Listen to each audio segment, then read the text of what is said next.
अस्सलाम वालेकुम viewers, welcome back to the learning hub. हमारा आज का टॉपिक है what is accounting. Accounting is called tongue a language of business. इसे बिजनेस की लैंग्वेज क्यों कहा जाता है? जैसे मुझे आपसे बात करने के लिए, अब तक अपना मैसेज पहुंचाने के लिए एक लैंग्वेज की ज़रूरत है। सिमिलरली अकाउंटिंग इंफॉर्मेशन देती है बिजनेस की, बिजनेस टर्मिनोलॉजीज बताती है। इस वजह से हम इसको बिजनेस की लैंग्वेज कहते हैं। डेरिवेशन, द वर्ड अकाउंटिंग निकला कहाँ से? The word accounting French word account यानी काउंट करना या पेमेंट करना से निकला, और ये French word Latin words computers यानी कैलकुलेशन से निकला है।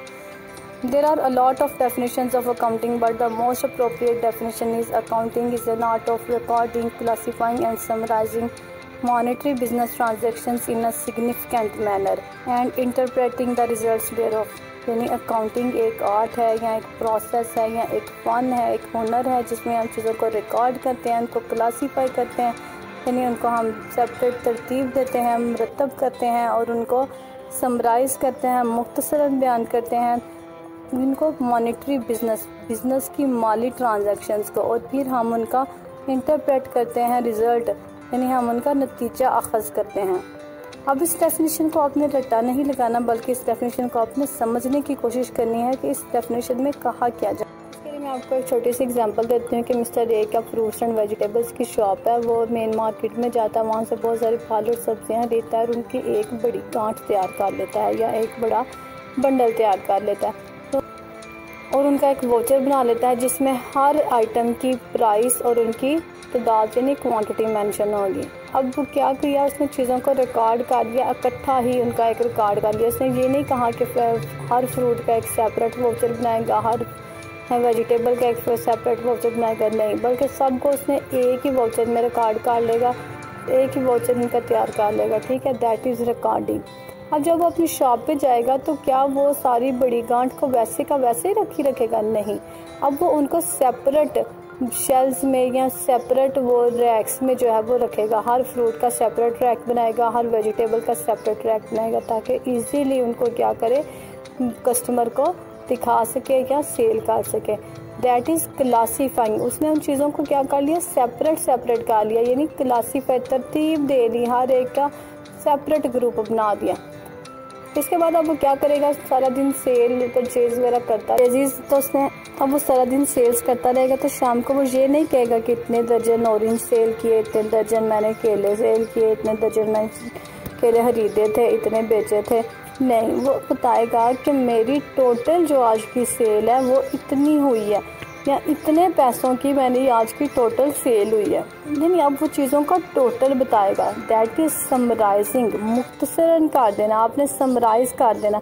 फॉर एग्जांपल कोई आपसे अगर मार्क्स पूछता है तो आप उसे इंटर के मार्क्स पूछता है या मैट्रिक के मार्क्स पूछता है, आप उसे एक एक सब्जेक्ट के मार्क्स नहीं बताना आप शुरू कर देंगे, बल्कि आप उसे टोटल मार्क्स बताएंगे। जी मैंने इंटर में इतने मार्क्स हासिल किए हैं, मैंने मैट्रिक में इतने मार्क्स हासिल किए हैं। अंडरस्टैंड?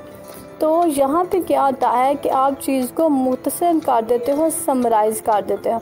अब हम शॉपकीपर वाले एग्जांपल पे वापस आ जाते हैं। शॉपकीपर क्या करेगा, शाम को देखेगा या फिर उस दिन का हिसाब लगाए, या वो वीकली या मंथली वो हिसाब लगाता है कि मेरी टोटल परचेजेस कितने की हुई, टोटल सेल्स कितने की हुई, whether I am earning profit और सफरिंग फ्रॉम लॉस। यानी वो इंटरप्रेट करता है, रिजल्ट निकालता है अपने बिजनेस का कि वो प्रॉफिट अर्न कर रहा है या लॉस में जा रहा है। तो इसी तरह बिजनेस में क्या किया जाता है, डेली ट्रांजैक्शंस को रिकॉर्ड किया जाता है। एक ही बुक में सारी ट्रांजैक्शंस रिकॉर्ड होती हैं, जैसे सेल्स, परचेज, कैश आइटम्स, और वो सारी का एक जनरल बनता है। और फिर हम उनको क्या करते हैं, अलग-अलग फिर हर एक अकाउंट बनाया जाता है जिसमें हर एक की सेपरेट डिटेल दी जाती है। वो लेजर्स हम बनाते हैं, उसमें हम उसे क्लासीफाई कर देते हैं, और फिर हम उनका आगे जब ट्रायल बैलेंस में जाते हैं तो उन सब अकाउंट्स का सिर्फ बैलेंस आगे लेके जाते हैं। That is summarising. और एट द एंड उस बैलेंस से देखा जाता है कि फाइनेंशियल स्टेटमेंट्स बनाई जाती हैं कि बिजनेस प्रॉफिट कमा रहा है या लॉस में जा रहा है। That is interpreting the results thereof business transactions का रिजल्ट निकालना। ये था हमारा थोड़ा सा ओवरव्यू कि अकाउंटिंग होती क्या है। इन शॉर्ट हम कह सकते हैं कि accounting is the process of keeping financial records. कि ये एक ऐसा प्रोसेस है जिसमें हम फाइनेंशियल रिकॉर्ड्स को रखते हैं, सिस्टमेटिकली यानी एक तरतीब से क्या करने के लिए, एग्जामिन करने के लिए, चेक करने के लिए फाइनेंशियल पोजीशन और बिजनेस की माली हालत कैसी है। मैं उम्मीद करती हूँ कि आपको मेरी इस एग्जाम्पल से अकाउंटिंग की अच्छे से समझ आ गई होगी। Thanks for watching my video. अगर मेरी वीडियो आपको पसंद आई है तो इसे लाइक और शेयर ज़रूर करें और मेरे चैनल को सब्सक्राइब करें।